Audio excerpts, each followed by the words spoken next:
The Business Owners Podcast is brought to you by Business and Enever Group with your hosts, Linda Reid Enever and Clive Enever. In each episode, we talk to other business owners about their experiences, challenges, and successes.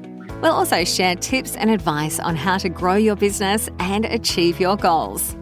If you're a business owner or you're thinking about starting a business, then the Business Owners Podcast is for you. Welcome to the Business Owners Podcast. My name is Clive Enever, and along with Linda Reid Enever, I am your host. I am a business strategist, and I help people discover clarity to more easily engage with more of their ideal client more often. Today, I'm having a conversation with Lillian Brummett about the entrepreneurial journey. Hello, Lillian, and welcome. Hello, everyone. Lillian Brummett here, all the way from Western Canada to speak with you about the entrepreneurial journey. Now, my husband and I have been running the Brummett Media Group business for 25 years, and I have run a business for about 6 years before my husband and I got together on this current adventure. 25 years of working with my spouse, and oh my goodness, we have been through all kinds of different journeys through the economic downturns and COVID and all kinds of changes in the industries that we work in. And I'm so pleased to be here today to speak with you about those journeys, the challenges we've overcome, and hopefully to give you some inspiring advice to help you in your own journeys. I'm really grateful for the Business Owner Podcast for having us as their featured guest today. That's a fantastic introduction, Lillian. You've given us great insights into who you are and how you got there in such a short space of time. Well done. We'd like to start our little Business Owners Podcast with a few key questions that allow us to get to know you and your business journey. Is it coffee, tea, or is it something else? Are you an early bird or a night owl? Or can you do a little bit of both? What book are you currently reading, and why can't you put it down? And last one, what is one word to describe your journey so far? Oh, I love those questions. For me, coffee every single time. Coffee, I'll choose that. I love tea in the late evenings, afternoons, especially in the winter. I love my herbal teas that I make from my own garden harvest, like mint or lemon balm. Typically, though, I'm going for that coffee. I like to have it with cream and sometimes honey, typically just cream in it, though. Am I an early bird or a night owl? Gosh, I used to be an early bird, used to hit the floor. My feet would hit the floor and I would be running. Now I take a little bit more time to get going. I'm in my 50s, so things are slowing down a little bit. Probably would call myself a mid-morning bird. I'm getting active right around 10 o'clock or so. That's when I'm really at my peak, between 10 and I would say 3 o'clock are probably my peak hours of mental operation. Now, the books that I'm currently reading right now is the peak of garden season. And those who know me well know me as a gardener. And so when you're gardening, you're always finding ways of dealing with all of those different harvests. I like experimenting. I have my tried and true recipes, but then I like going to some of my favorite books for preserving items coming out of the garden in a unique and different way, creating something special and different for the menu plan in the future. And my two favorite books that I'm currently thumbing through virtually every day at this time of year is Preserving by the Pint and also Naturally Sweet Food in Jars. And both of them are written by the same food preservation expert, I would call her, Marissa McKellen. She's an expert when it comes to canning your food preserves. So I'm learning a lot from her. One word to describe my journey so far: university. Being an entrepreneur is like going to university every day for the rest of your working life because you're always learning something new.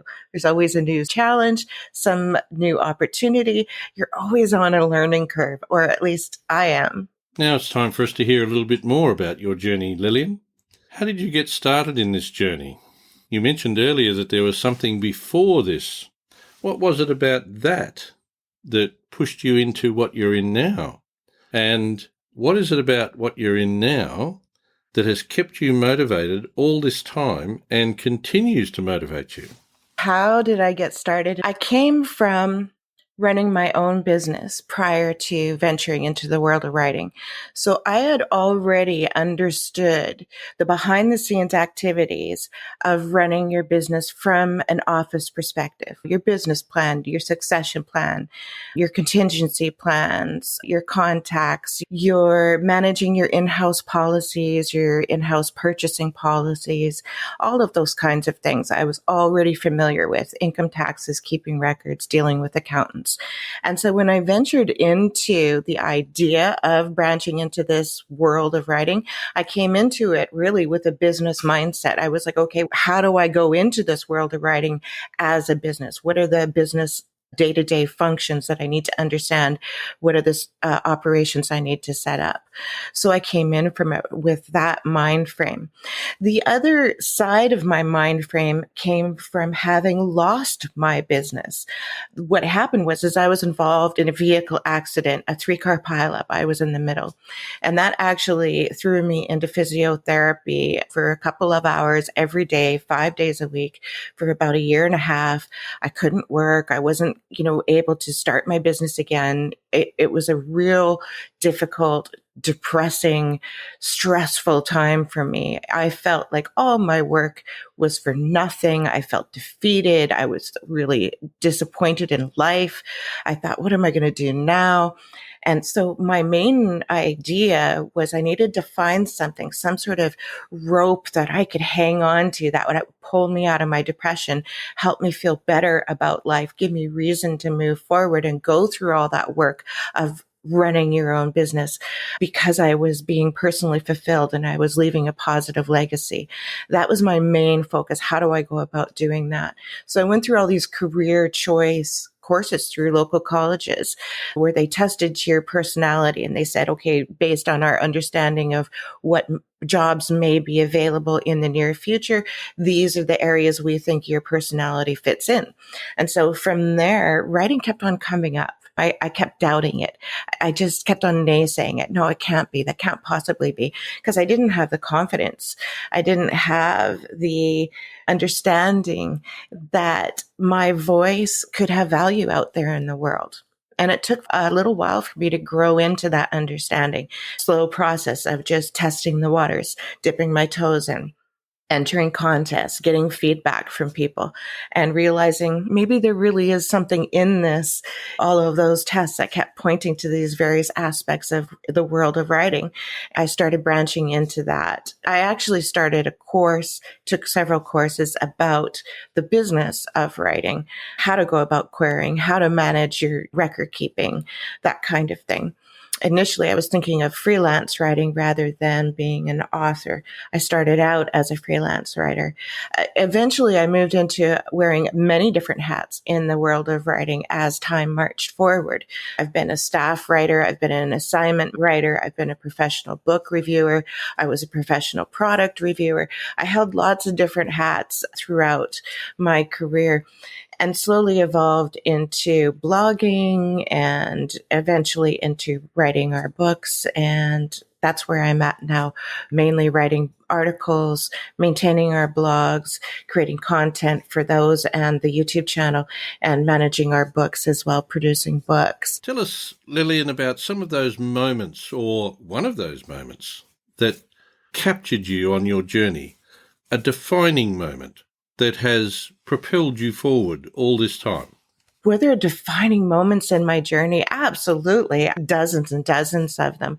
The first, I think, was really understanding that my voice could have value, that little me could, somebody would want to read something that little me wrote and be moved and impacted by those words. And it would help evolve their life in maybe a slightly different way. Maybe it would encourage them to continue on the road that they're already on. Maybe it would encourage them to try something different and new and help them create their own ripples of positive change as well. So everything I wrote about had to have that kind of impact. That was important to me. Will this encourage people in their own lives to create their own ripples of positive change? For me, that was really important, that my writing had to have that impact. project. Lillian, those of us who've been in business for a while typically have mentors or some figure that we look up to. Could be an influential figure, could be somebody that we've just had a quiet talk out the back of the woodshed with. How have you found your way in this regard? Have you had a mentor or a number of mentors, or is there some particular way that you learn how to continue? Probably hundreds and hundreds of them. Every interview I listened to, I learned something from. Every course I took, every single person, every professional that I've come in contact with, I'm learning from. Every book I read, half of me is reading it like a reader. The other half of me has got the writer's hat on and is looking at it. Why did the writer choose to this? And how does this impact me as a reader? And how might I employ that in my own writing career? So I'm almost like a torn person when I'm reading things. I've got these two hats on. I want to enjoy it as a reader and learn from it, but I'm also studying it as a writer, trying to understand and how I might have written this differently or chosen something differently, and thereby learning through those experiences. So hundreds and hundreds, probably thousands of people have influenced me over the years as a writer. For business, some of my largest influences have been fairly close to me, one of which is my eldest brother, Larry Town. He runs his own business as well in the Vancouver area of Western Canada. And he installs, I think, kitchen cabinetry in buildings that are being high rises and stuff like that. So he'll go and he'll bid contracts and go in there and install their kitchens and what have you. And his business experiences from being a smaller entrepreneur to having numerous employees was a great influence for me. He passed on to me many of his great tips for managing my books, to managing my contacts, to dealing with difficult situations. There were many times when we had conversations when I was initially starting the business to help me understand what being an entrepreneur encompass and how to manage things more smoothly through following some of his advice. His realm of work, of course, was quite different from mine, but the business basics are business basics. It doesn't really vary. Your product, your widget, your service is going to vary from one business to another, but business basics are pretty much the same. And so I was able to glean a lot from him. And I really appreciate having people like him in my life. Absolutely. Mentors are so important. I have two questions for you here, Lillian, and I'm putting the two together because they can run into each other a lot in our day-to-day doing business activities. First one, how do you balance your personal life and your business? And the second one, can you share with us a challenge you've faced and how you've overcome it so that it might help our listeners in their day-to-day activities? Balancing your personal life when you're an entrepreneur can be a really difficult thing to do because especially if your business is home-based, because it never goes away. Like you never leave your office. Your office is part of your home. That can be very difficult to shut your mind off and stop being in that mind frame so that you can enjoy the other part of your life. Because while this entrepreneur project is a huge part of your life, you do have other areas in your life that need balancing. It can be very difficult to do. There's peaks and valleys too when it comes to being an entrepreneur. Sometimes you have to put a heck of a lot of time in, and then knowing that in the future, in the next month or two, you're going to be able to get a break and things are going to slow down again. And so you have to be okay with that ebb and flow of the business too. So the other part of your life can't be so demanding that it doesn't allow for the extra time that sometimes has to be put in your business. So it has to go both ways. It has to flow both ways. As someone who's worked with her husband in the business for over 25 years now, I think it's more like 28, that can be really difficult too, because when we do get those stolen moments where we're sitting down together, those are typically the moments when we're brainstorming or we're talking about the schedule for next week and the students that he has booked and what I might be able to support him or what he might do to be able to support me in the tasks that I'm taking on that week. And we're having these conversations. We might be digesting issues that we're facing.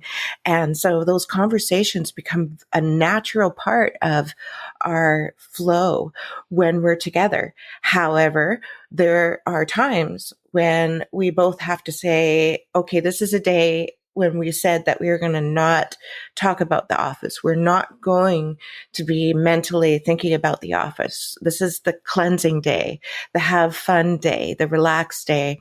And so we try really hard, both of us, for that time period to really not talk about the business, to not think about it, to not bring it up in discussion. And sometimes that can be a real challenge. You have ideas pop up in your head all the time and you're thinking, oh yeah, I wanted to talk to him about this. You're better off to make a quick note of it so that when you are in that business frame of mind, you can then bring it up at that point in time. There's a time and place for things. Put it in that little compartment and make sure that it's there for Monday or whatever day that you're back together in the office mentally. It can be a real challenge. Absolutely. One of the other challenges that I have found was when COVID hit and performances, in-person performances, workshops, all of those group activities completely disappeared. We're not having customers coming into the office anymore, all of that kind of thing. We had to shift our focus then from doing those type of activities to doing other activities that maybe we didn't have time for, but were on our to-do list in our business plan. So we took another look at that business plan and those monthly activities, the action plan, the annual action plan, and said to ourselves, okay, what can we do instead so that maybe we can improve our business operations and not have so many tasks on the to-do list when we are working full force again. This is the time to revamp the computer, clean up your files, go through your income tax stuff, pre-write articles, have discussions, work on projects that you're going to be finalizing in the future. All the back matter, like organizing your shelves and cleaning out the workshop, getting it ready for projects to come. Any of these things that you can do both in your personal life, your home life, your office life. It's great to clear out all that clutter because it weighs on your mind and adds more stress. And so when your business does pick up again, you do so with a much lighter heart, a much lighter schedule, and you're able to focus your energy much more intensely. When we have issues with the change in the market, is another challenge that we faced as writers. The whole industry changed. A lot more online stuff, a lot more audio stuff, a lot more digital products, visual ways of marketing, new social networking sites that are popping up all the time, and all the different ways of using social networking sites that we're already on that maybe we haven't explored. So those are definitely challenges because they're constantly evolving and it's so rapid trying to keep up on that. I think one of the things that we've had to do is just take a step back and slow down a bit and say, okay, we don't have to do everything all the time. Having a presence, finding that balance, making time for those things when your schedule slows down a bit, when you don't have as many clients. Maybe we can now look at those other issues, those other challenges that we had, those other tasks that we had that we weren't able to address before. So I think in that way, you're always busy. There never really is a downturn in your activities. There's just a change in the flow. Like, where are you putting your attention at this moment in time? And being able to just switch gears and do that. That comes in time. Sometimes we have those mental blocks where we're just not able to let something go. We're just clinging on to that. And mentally, we're just going to keep riding that train. But sometimes we have to get off at that next station and have another journey. We can always get back on that train and continue that particular project later when we hit an obstacle that we can't get around and we haven't figured out a way to get around that yet. Maybe it's time to look at some of the other challenges or tasks that we haven't addressed yet. And then, like I say, when things change again, we can then move forward where we left off.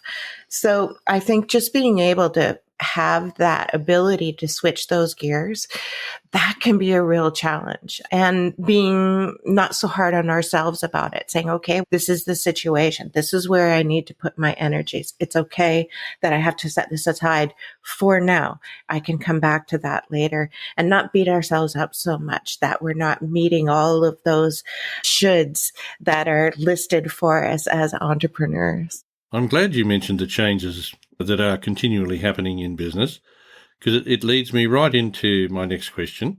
And that is, given the changes that are happening around us all the time, how do you want to shape the future of your field? I think that no matter where we are in our business, we have the chance to create positive change. And so for anyone that's visited our Brummett Media YouTube channel, they're going to see that we've done a lot of videos giving advice to entrepreneurs on how they can not only stand out among their peers and get that coverage without spending hardly a thing. At the same time, they're building that brand recognition, especially locally, and creating this awareness for other businesses creating positive change. Now, Lillian, the listeners to our podcast are the future, like they could be, they have the opportunity to be the future of our various industries. And it's important as business owners, we encourage and we support them along the journey. What advice would you give to someone else starting out in business now, whether it's your domain or a different domain? So one of the things that I like to focus on in regards to changing the mindset of entrepreneurs, whether they have a storefront, whether they're home-based, whether they are a writer or some other type of artist, we can create positive change with the things that we focus on, with what we're purchasing, how we're addressing the public, but also we can open that up to the public and draw them in, get them involved as in these types of activities. As a writer, I can focus on topics that are about celebrating maybe positive change. I might, as a freelance writer, I might focus on speaking about green businesses and alternative energy and alternative agriculture practices and all of these wonderful positive things are going on in the world, nonprofits or something like that. Maybe I'm going to focus my career on writing copy for nonprofit organizations. There are things that we can do with our skills and with our businesses that can create positive change. And I really encourage that in particular, no matter what you're purchasing, who you're deciding to work with, whether you're producing a book and you want to work with a publisher that has very good, sustainable and socially conscious practices and programs and projects, and you want to work with them because of that. And then you let them know that you chose them because of that. All of these types of choices that we are making to create positive change and celebrate positive change, we can then write about in our newsletters, our blogs, and so forth, and further expand the concept, the idea of people doing this. And all of that, it gets more and more people involved.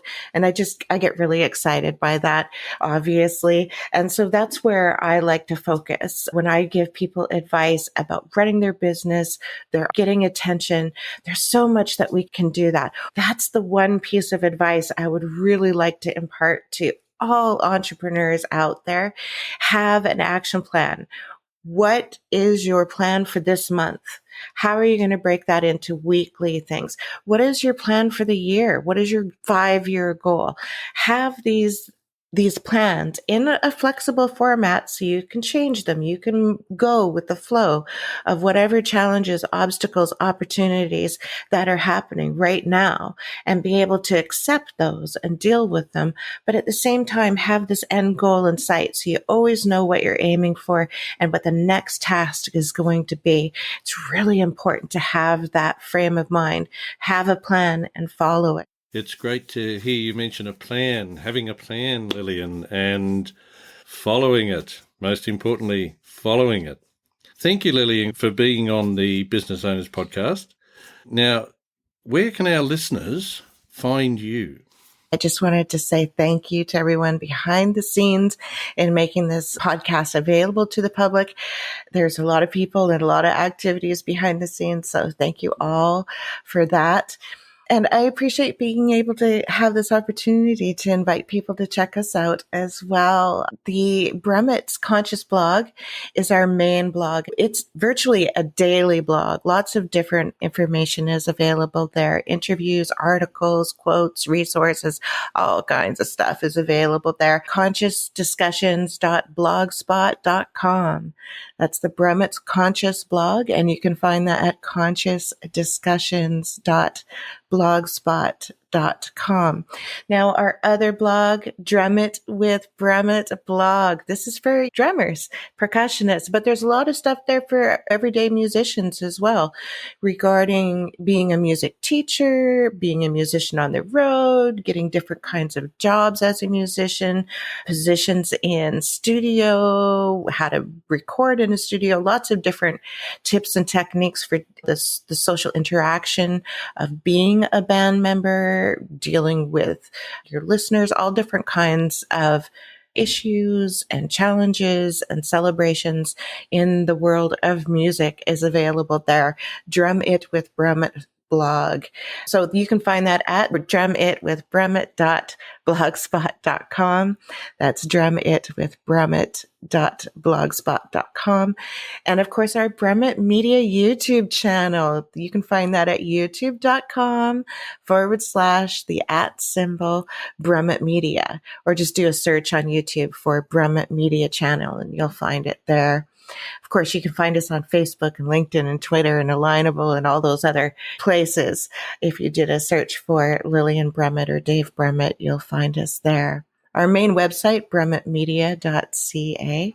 And of course, Amazon. Please head on over to your local Amazon store, amazon.com, amazon.ca, wherever you're listening from, and check out Lillian and Dave Brummett in the book section. You'll find all of our current books available there. Thanks again for inviting me to be a part of your podcast. I really appreciate it. Thanks, Lillian. And thanks for joining us on the Business Owners Podcast. And be sure to join us for our next episode. And of course, check out the back catalogue because each one has gems of wisdom inside it. Thanks for listening to the Business Owners Podcast. We encourage you to connect with us on social media and join our community of business owners at businessbusinessbusiness.com.au.